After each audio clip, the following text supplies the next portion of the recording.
सभी को नमस्कार दोस्तों। उम्मीद है आप सब लोग ठीक होंगे। और मैं आपको बता दूं, पृथ्वी की उत्पत्ति में कल हमने इमैनुअल कांट की वायव राशि परिकल्पना का अध्ययन कर लिया था। सही है, तो आज हम बात करेंगे निहारिका परिकल्पना की। सही दोस्तों, तो आज का हमारा टॉपिक क्या रहेगा? पृथ्वी की उत्पत्ति में निहारिका परिकल्पना। इसको देखते हैं।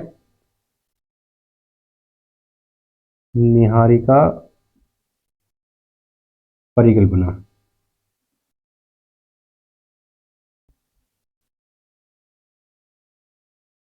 नेबुलर हाइपोथेसिस इसे इंग्लिश में कहते हैं।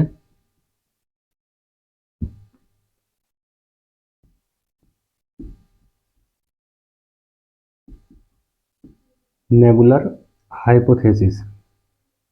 दोस्तों, बात करेंगे कि ये किसने दी थी, है ना। तो ये किसने दी थी, हम इसकी बात करेंगे। तो ये दी थी लाप्लास ने। एक विद्वान थे लाप्लास, उन्होंने ये दी थी। और ये जो विद्वान थे ये कहाँ के थे? सर ये क्वेश्चन दोस्तों पूछे जाते हैं, सही ना।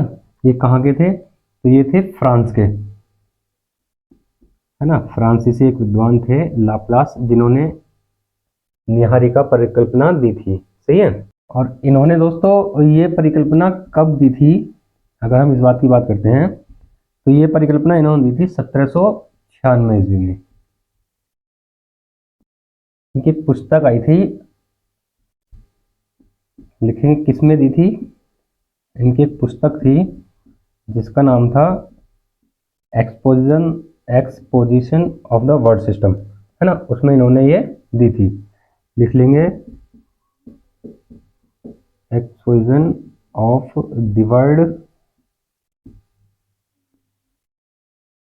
सिस्टम।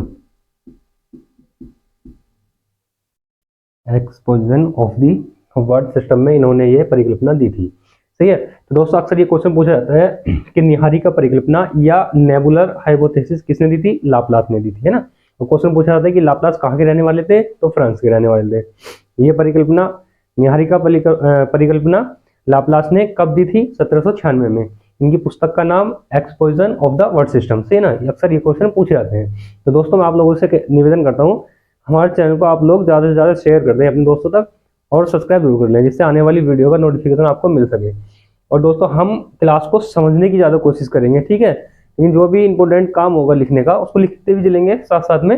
जैसे ये लिखने का था तो हमने लिखा है, सही है। तो इसी प्रकार से हम समझते भी चलेंगे। तो आप लोगों से फिर से वही निवेदन है कि हमारे चैनल को ज़्यादा से ज़्यादा सब्सक्राइब जरूर कर लें और अपने दोस्तों को शेयर जरूर कर दें, सही है। तो अब दोस्तों हम बात करेंगे कि निहारिका परिकल्पना ने लाप्लास ने क्या कहा था। इन्होंने कहा कि ब्रह्मांड में पहले से एक विशाल और तप्त, यानी कि विशाल बहुत बड़ी, है ना। ब्रह्मांड में पहले से एक विशाल और तप्त, तप्त मतलब गर्म, सही ना, बहुत ज्यादा जिसका टेम्परेचर हो, एक निहारिका मौजूद थी। इन्होंने क्या माना कि पहले से ब्रह्मांड में पहले से एक विशाल या बड़ी, है ना, विशाल बड़ी और तप्त, यानी कि जिसका तापमान बहुत ज्यादा हो, तप्त निहारिका मौजूद थी।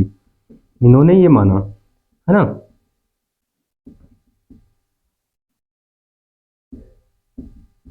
सही है। लाप्लास ने कि पहले से ही एक विशाल और तप्त निहारिका थी, बहुत गर्म और बहुत बड़ी निहारिका थी, और वो पहले से ही गतिशील थी, मतलब वो गति कर रही थी, सही है ना। इन्होंने ये माना था। और दोस्तों इन्होंने माना कि ये निहारिका निरंतर सिकुड़ रही थी, है ना। ये निहारिका, इन्होंने क्या माना, ये निहारिका जो थी वो निरंतर सिकुड़ रही थी, यानी कि छोटी हो रही थी ना, सिकुड़ रही थी। इन्होंने माना कि ये जो निहारिका थी ये निरंतर सिकुड़ रही थी, सही ना, ये छोटी हो रही थी अपने आकार में।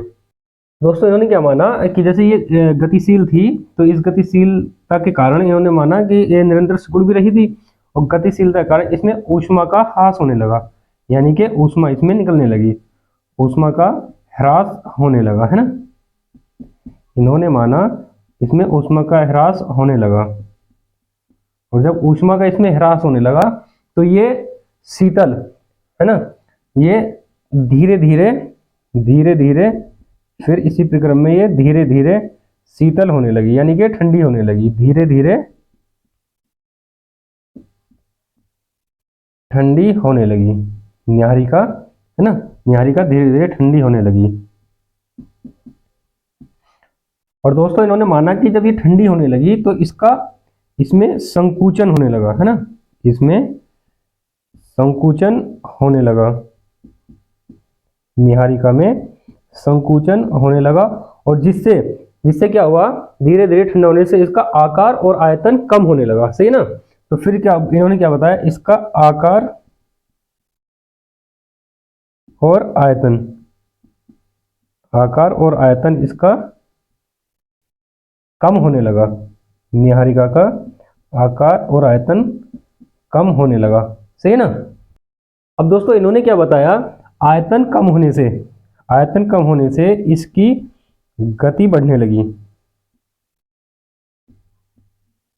आयतन कम होने से गति बढ़ने लगी, सही है। अब दोस्तों इन्होंने बताया कि गति बढ़ने से, सही है ना, गति बढ़ने से क्या हुआ, इसके मध्य भाग में, है ना, मध्य भाग में केंद्र प्रसारित बल, केंद्र प्रसारित बल के कारण, केंद्र प्रसारित बल के कारण उभार आने लगा,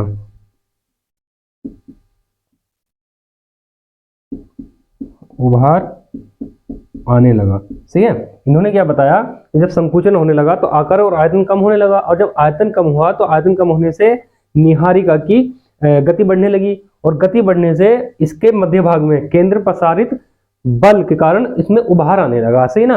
अब उभार आने से क्या हुआ, इसका ऊपरी भाग, सही ना, जैसे ये नीहारिका थी, कोई भी चीज होती है गोल होती है, मान लीजिए जैसे बॉल होती है, उसका अंदरूनी भाग गर्म है तो बाहरी भाग उसका ठंडा होने लगा, सही है। तो इसी प्रकार से जब उभार आने लगा तो इसका जो था ऊपरी भाग, सही है ना, निरंतर ठंडा होने लगा, जिससे निचले भाग के साथ गति नहीं कर सका वो।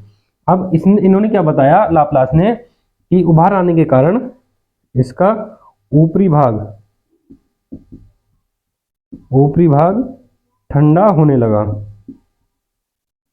सही है ना, ऊपरी भाग ठंडा होने लगा, जो इसके मध्य भाग के या बीच वाले या केंद्र के, है ना, मध्य भाग के साथ गति नहीं कर सका, सही है ना, ये मध्य भाग के साथ में गति नहीं कर सका, सही है। इस प्रकार नीहारिका से इसका ऊपरी भाग एक छल्ले के रूप में अलग हो गया, सही ना। मान लेते हैं जैसे ये कोई नीहारिका थी, ये इस प्रकार से कोई नीहारिका थी, है ना, ये थी नीहारिका, ये नीहारिका थी, और इसका जो ऊपरी भाग था, ये ऊपरी भाग है ना, मध्य वाला नहीं, इसका ऊपर वाला भाग जो था ये ठंडा हो गया एक छल्ले के रूप में, इससे इस प्रकार से छल्ले के रूप में ये इससे अलग हो गया, सही है। तो लाप्लास ने क्या माना दोस्तों, पहले एक छल्ला अलग हुआ था, है ना, इसमें केवल एक छल्ला अलग हुआ था, ऐसे नहीं लिखेंगे, पहले नहीं लिखेंगे, केवल एक छल्ला अलग हुआ था। लाप्लास ने माना कि जब, दोस्तों लाप्लास ने क्या माना कि जब केंद्र प्रसारित बल के कारण इसमें उभार आने लगा, तो उभार आने से क्या हुआ, जो इसका ऊपर वाला भाग था वो जल्दी से शीतल होने लगा, है ना, मध्य भाग की या केंद्र की अपेक्षा ऊपरी भाग अपेक्षाकृत अधिक ठंडा होने लगा, जल्दी ठंडा होने लगा, और ठंडा होने से वो मध्य भाग के साथ में गति नहीं कर सका।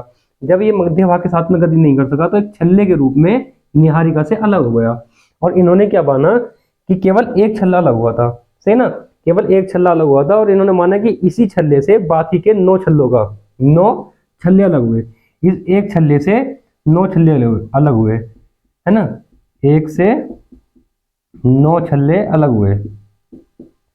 इन्होंने क्या माना, एक छल्ले से ही 9 छल्ले अलग हुए, जिससे ग्रहों का निर्माण हुआ, सही ना, और इसी क्रम में फिर ग्रहों से उपग्रहों का निर्माण हुआ।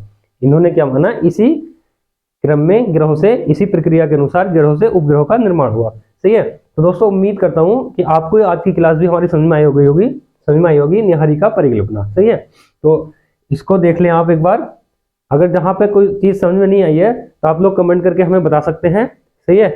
और मैंने नंबर जो है डिस्क्रिप्शन में उसका दे दिया है अपना, इसमें आप व्हाट्सअप करके हमें बता सकते हैं आपको क्या समझ में नहीं आया, मैं दोबारा समझाने की कोशिश करूंगा और अच्छे से। तो और आपको हमारी क्लास कैसी लगती है इसको बता दें, और क्लास को लाइक जरूर कर दें, शेयर जरूर कर दें अपने दोस्तों तक, और हमारे चैनल को सब्सक्राइब जरूर कर लें। तो ठीक है दोस्तों, आज के लिए हम इतना ही रखेंगे और मुलाकात करेंगे अगली क्लास में। जब तक के लिए धन्यवाद।